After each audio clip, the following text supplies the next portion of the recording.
Video ini diperuntukkan hanya untuk yang berakal sehat saja. Yang akalnya kurang sehat, di skip dulu ya. Di dalam cinta itu ada kasih sayang. Cinta yang benar, kasih dan sayang itu tidak akan pernah terputus. Itu bila mana cintanya benar atau cintanya sejati atau cintanya ini tulus. Nah, kalau gampang putus atau gampang bermasalah di dalam hubungan itu, maka yang patut dipertanyakan cintanya ini asli apa imitasi gitu.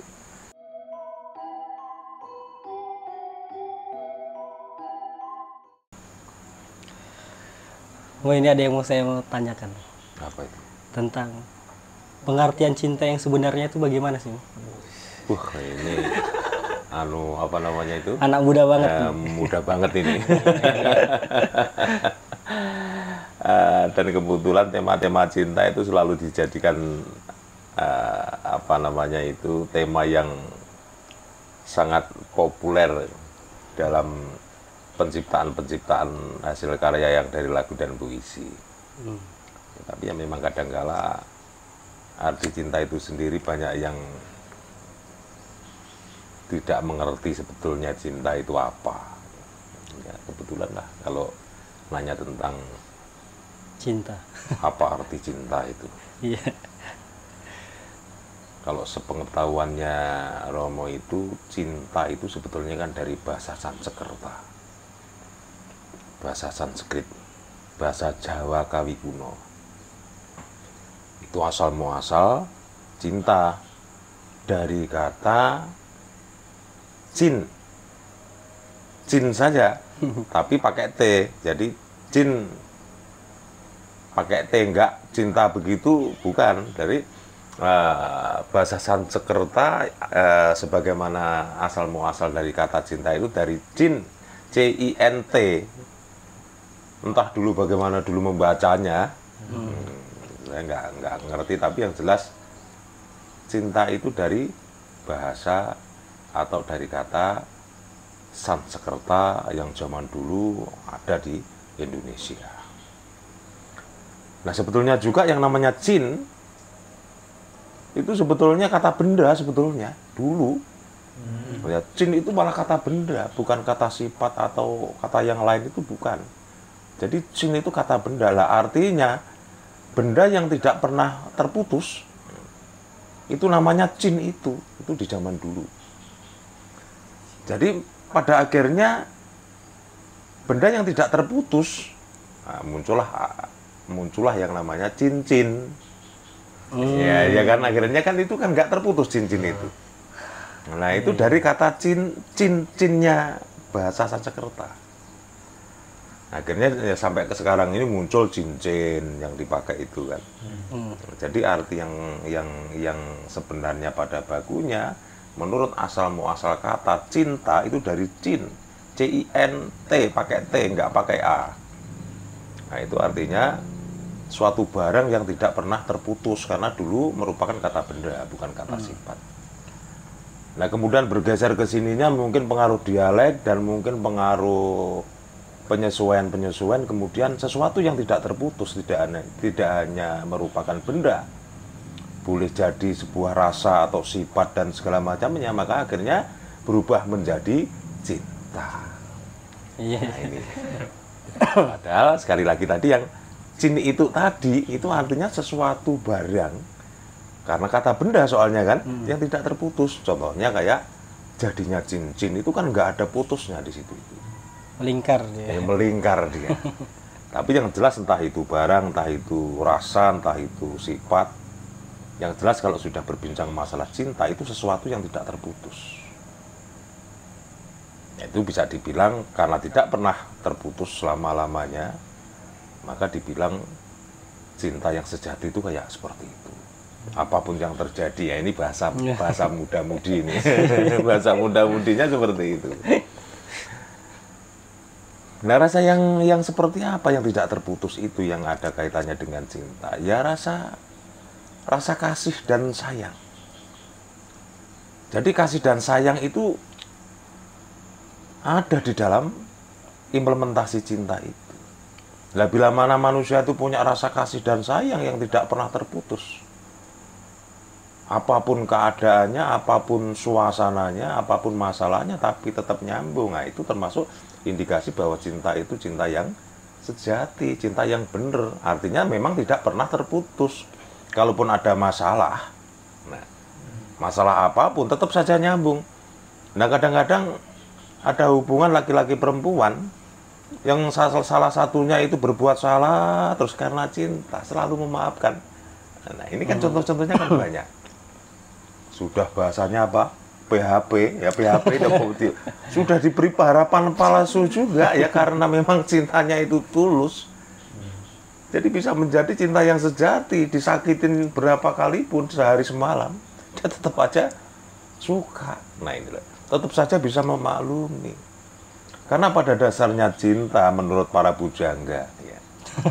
Menurut para bujangga ini, cinta itu bukan mencari keistimewaan lawan jenis, bukan. Tapi yang dicari kelemahan untuk dijadikan yang istimewa.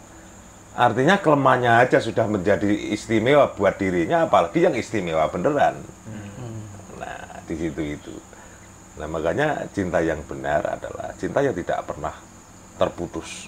Sesuai dengan kata dasar atau asal muasal kata jin. Nah, kemudian di dalam cinta ada kasih dan sayang. Kasih itu apa sih? Nah, inilah. Jadi istilah kasih dan sayang itu untuk pemuda-pemuda sekarang ini sebetulnya nggak seberapa mengerti kasih itu apa sih. Sayang itu apa sih? Nah, iya kan? Padahal seringkali kita itu mengucapkan untuk pemuda-pemuda, aku sayang padamu. Nah, ini apa artinya itu? Untuk misalnya, menarik lawan jenis ya. Kadang-kadang mungkin hanya untuk modus saja nih, jangan-jangan ya kan. Ya, arti kasih itu apa? Kalau dikasih sesuatu ya terima kasih. Jadi arti kasih itu sesuatu yang bisa kita hadirkan atau yang bisa kita berikan. Bisa merupakan barang, bisa merupakan support, bisa merupakan nasihat, bisa merupakan dukungan. Apapun yang berbau kita memberikan sesuatu, entah fisik atau non-fisik, material baik spiritual. Nah, itu yang namanya kasih, itu kita bisa menghadirkan kepada seseorang yang kita kasihi. Nah, itu arti kasih. Nah, kemudian sayang. Sayang itu apa sih? Nah, kan? Kok ada sayang, ada sembahyang, ada hiyang, ya kan? Semua kan yang ini kan.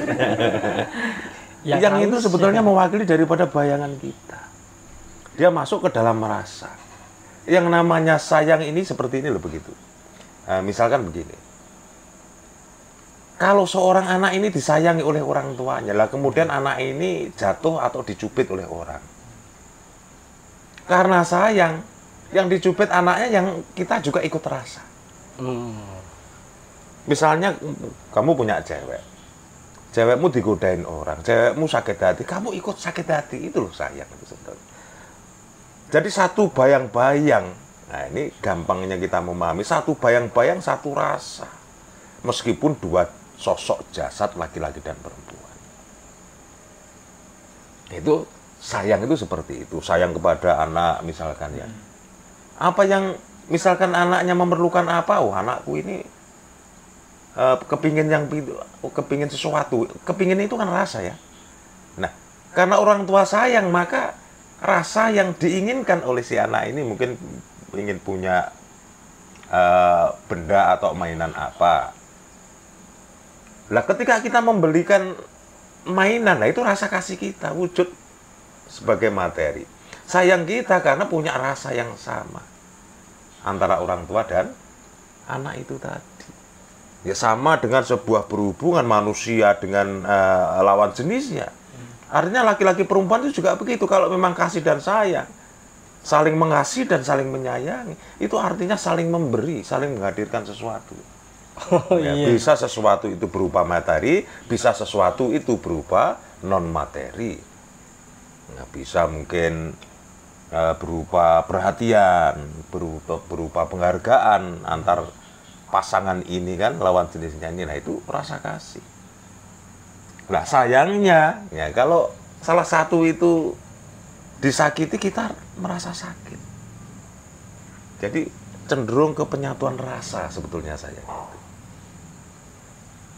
Ya, sudah paham kan? Ini masalah cinta asal muasal kata cinta, kemudian kasih dan sayang. Nah, ini kesimpulannya adalah di dalam cinta itu ada kasih sayang. Cinta yang benar, kasih dan sayang itu tidak akan pernah terputus. Itu bila mana cintanya benar atau cintanya sejati atau cintanya ini tulus. Nah, kalau gampang putus atau gampang bermasalah di dalam hubungan itu, maka yang patut dipertanyakan cintanya ini asli apa imitasi gitu. Iya kan gampang saja sebetulnya. Nah, terus apa lagi yang mau ditanya? Nio, misalnya kan kalau kita putus sama pacar kita misalnya, Ya, terus galau yang berlebihan lah istilahnya. Itu apakah termasuk kategori cinta yang benar atau enggak itu? di dalam cinta itu sebetulnya menimbulkan suatu yang luar biasa. Tapi bukan arah sebuah kesedihan. Tapi cinta yang sebenarnya, cinta yang sejati itu selalu membuat kenyamanan dan kedamaian di dalam pikiran dan hatinya manusia yang sudah benar-benar memiliki cinta. Contoh, ini saya contohkan. Iya, contoh yang benar ketika kita ingin mencintai Allah, mencintai Tuhan kita. Kan. Di situ apakah ada cemburu? Sebetulnya nggak ada. Loh, kok aneh ini? Cinta kepada Tuhan kok nggak ada cemburu?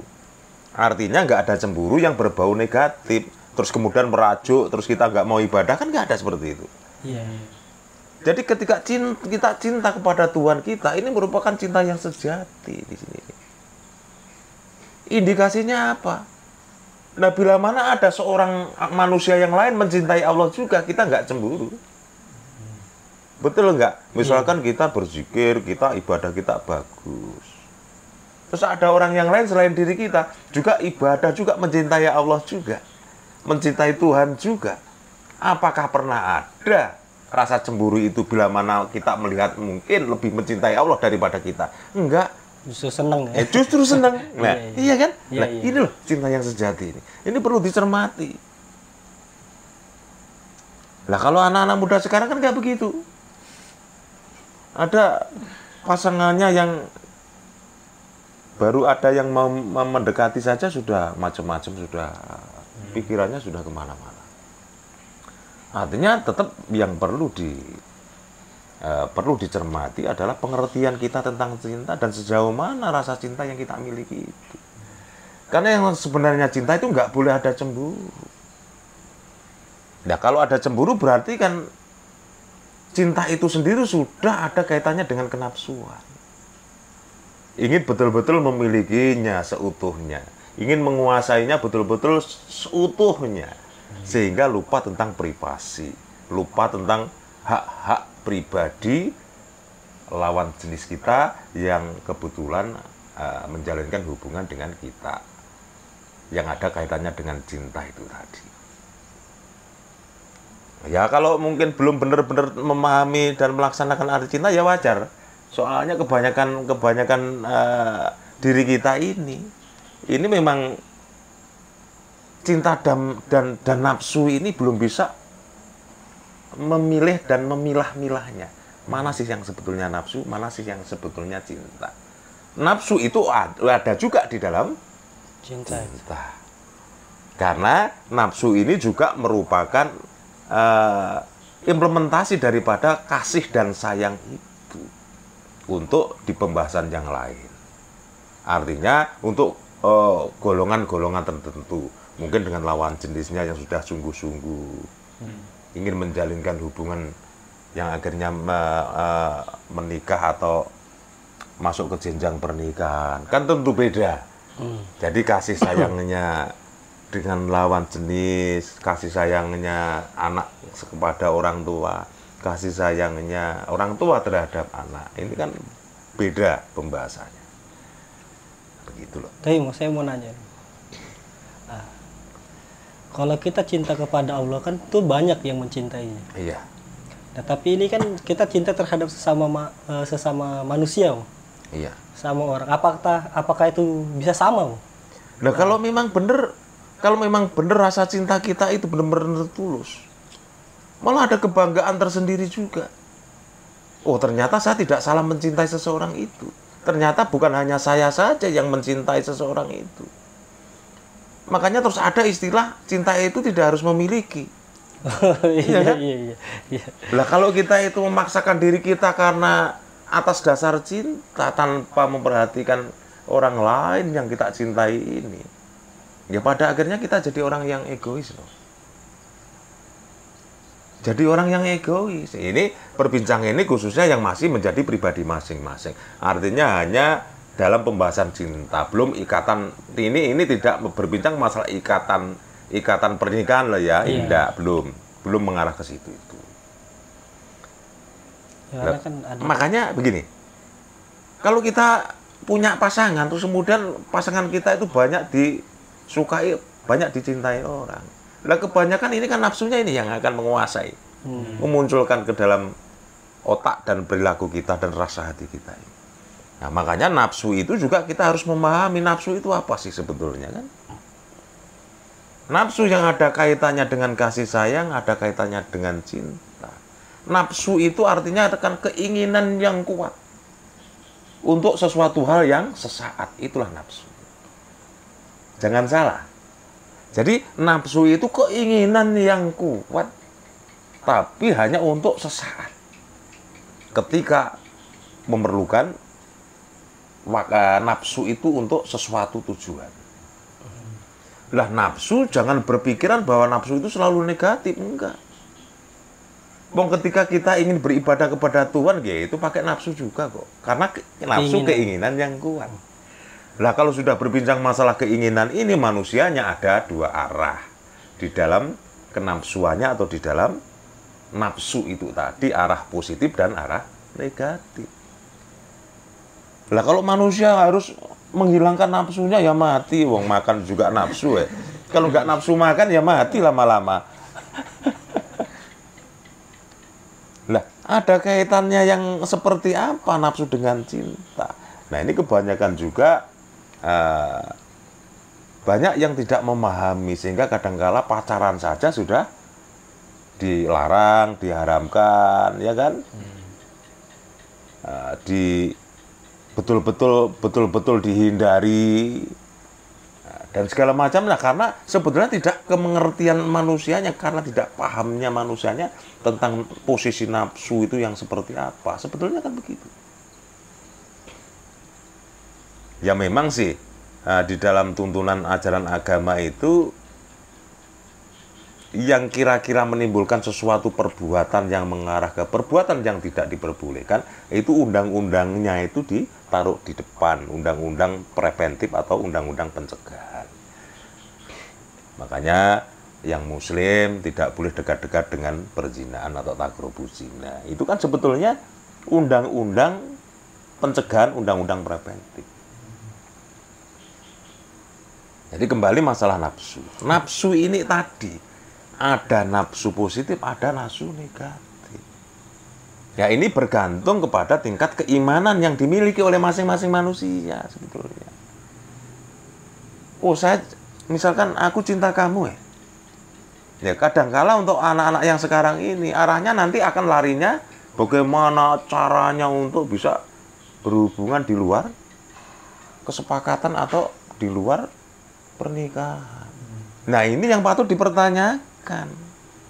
Kenapa cinta yang sudah bagus itu dirusak sendiri dengan kenafsuan yang berbau negatif? Ya berarti kan memang otaknya manusianya ini untuk mengartikan tentang cinta ini kan ada kekeliruan di situ itu. Dan mengartikan tentang nafsu ini juga ada kekeliruan. Segala sesuatu yang akan kita laksanakan, kita pikirkan, kita rasakan, kemudian ingin kita buktikan dalam perbuatan kita untuk mewujudkan suatu prinsip atau suatu ucapan yang kita ucapkannya sendiri, itu semuanya harus memakai nafsu. Oh makan aja harus pakai nafsu ya, bagaimana?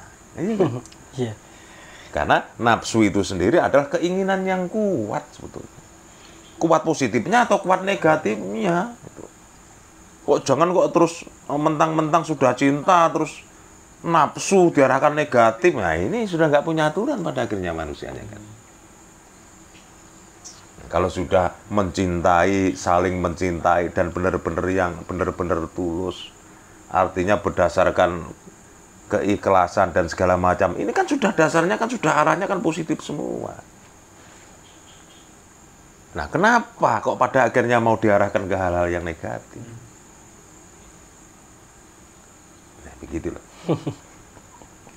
Jadi sebetulnya simpel saja tentang perbedaan cinta dan nafsu gitu.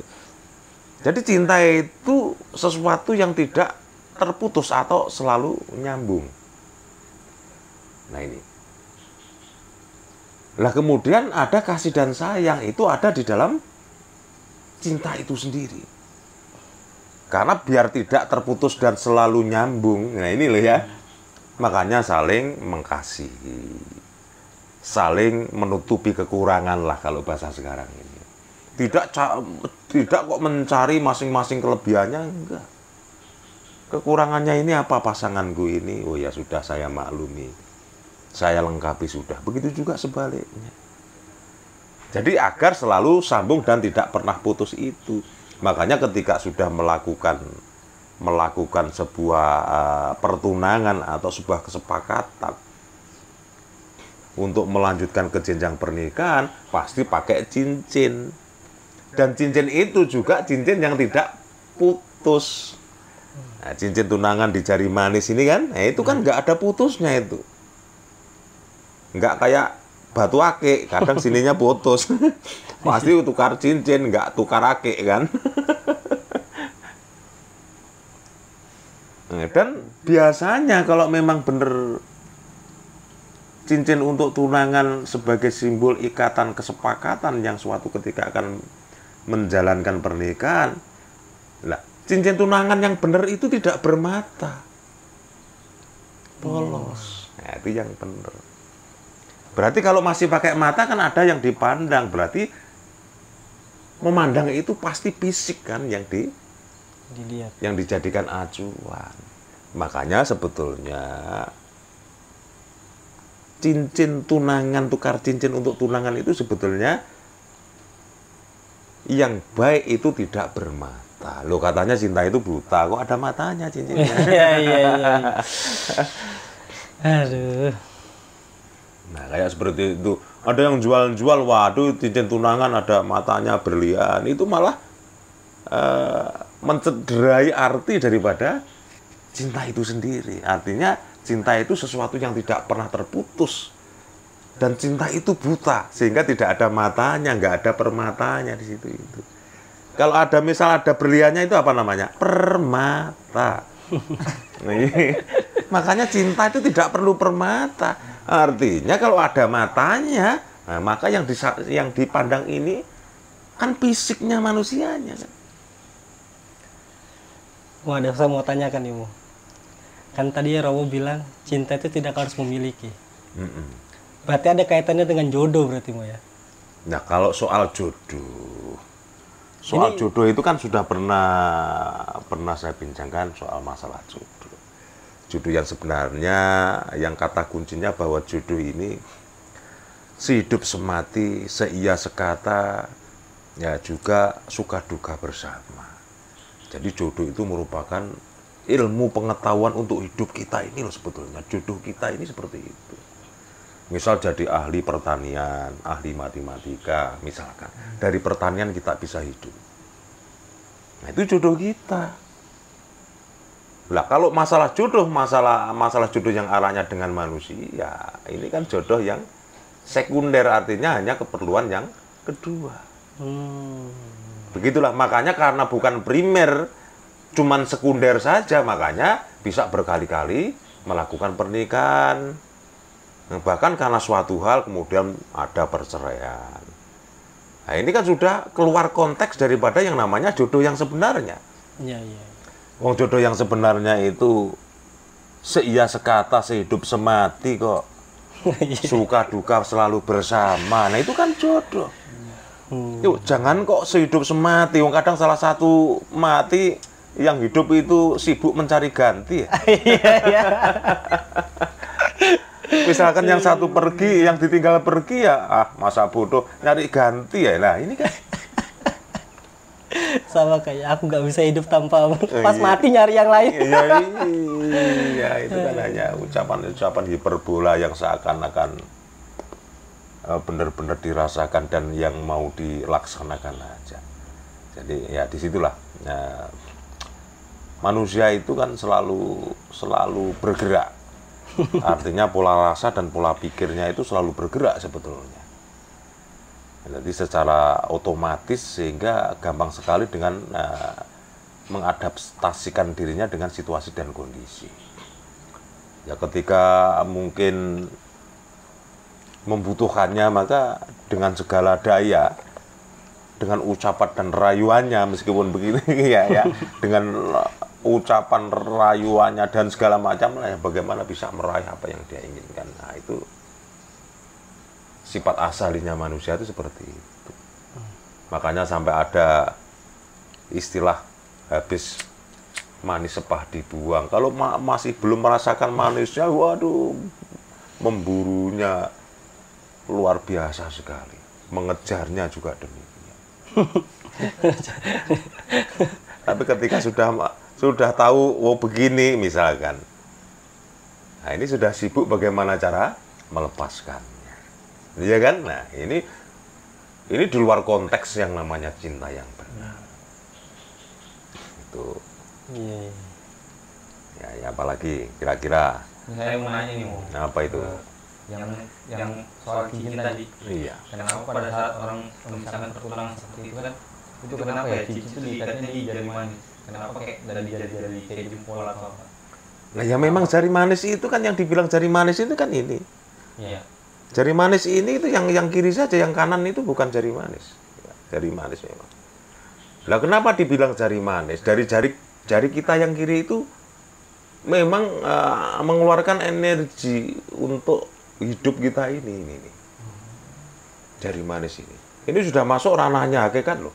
Artinya kenapa ini dibilang jari manis? Kenapa ini jari telunjuk? Kenapa ini jempol? Ini kan ada kaitannya masing-masing energi yang terpancar di jari-jari kita ini.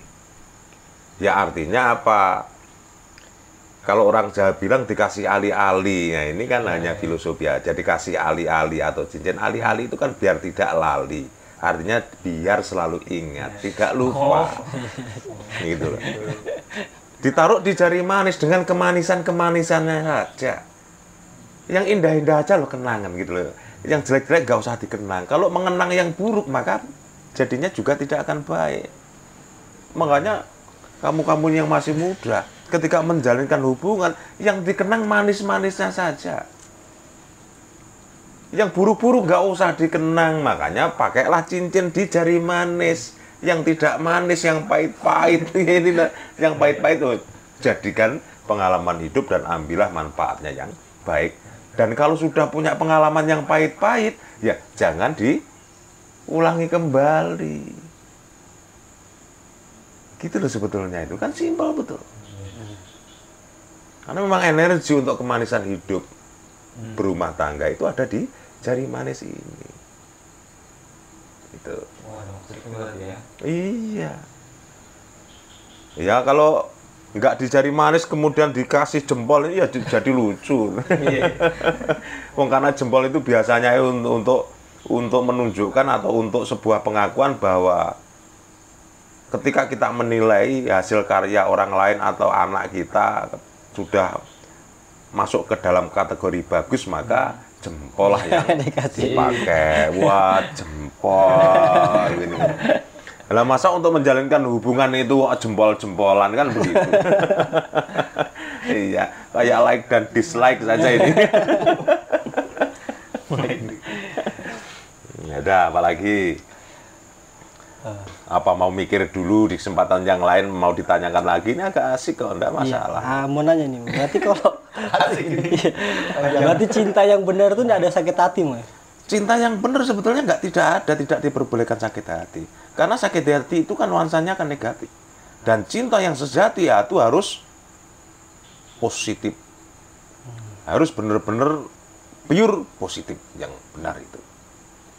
Ya, ya, ya. Nah kalau cintanya itu terus ada disisipi oleh negatif-negatif, ya pada akhirnya penilaian kita atau rasa kita akan cenderung masuknya ke negatifan.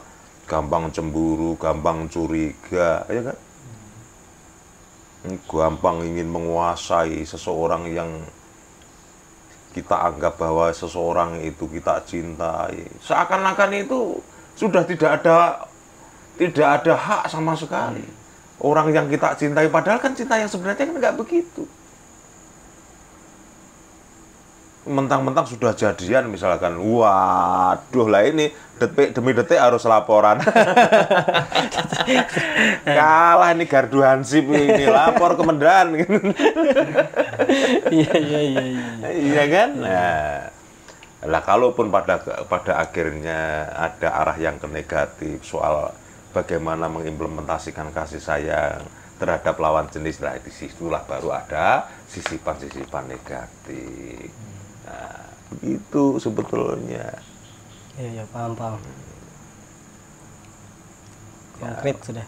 Ya, apalagi ya mungkin nanti sehabis dari sini mikir-mikir apa yang belum paham, atau mungkin ada yang saya sampaikan ini ada kekeliruan, kesalahan, ya boleh disanggah, enggak apa-apa. Wong ya apapun dan siapapun seorang yang sudah tua ini ya kan, saya ini kan ya pasti masih memungkinkan untuk salah. Ya kan? Ya mungkin pas ngomong ini lupa, yang pas ngomong ini kelepasan ngomong yang nggak sesuai kan. Ya enggak masalah dikritik. Karena tujuan obrolan ini sinau bareng, ngaji bareng tentang apa saja yang ada di dalam diri kita. Ya meskipun mungkin itu soal cinta, nafsu, kasih sayang ini mungkin bagi orang lain itu sepele, bagi kita ya jangan disepelekan lah. Artinya sekecil apapun permasalahan yang menyangkut tentang hidup kita ini, jangan sampai kita menyepelekan. Loh kenyataannya pentilnya sepeda motor itu sepele toh. Nah kalau nggak ada pentil yang sesepele itu, mana bisa komplit sepeda motornya? Iya kan? Nah, disitulah. Nah, sudah nggak ada yang ditanyain lagi, ya nanti dipikirkan kembali mana-mana yang belum paham. Ya mudah-mudahan yang kita obrolkan ini ada manfaatnya, khususnya untuk Anda berdua yang masih muda, ya untuk saya secara pribadi yang sudah tua ini mungkin saya lupa, sama dengan mengingatkan kembali. Untuk tidak sampai kok bisa ngomong nggak bisa melaksanakannya, nah, ini jadinya kan repot. Ya sudah, mudah-mudahan bermanfaat bagi semuanya, khususnya yang hadir di sini, juga bermanfaat juga untuk siapa saja yang kebetulan mendengarkan dan melihat obrolan kita ini. Jadi nggak ada lagi yang nangis nanti ketika Iya, jangan sampai ada yang nangis. Kalau nangis berarti patut dipertanyakan cintanya itu kategori apa. Kategori original apa kalau kategori kambing. Ya sudah, mudah-mudahan bermanfaat. Nggak ada niatan yang tidak baik. Niatnya cuma ngaji bareng, sinau bareng, mudah-mudahan bermanfaat dunia akhirat. Amin.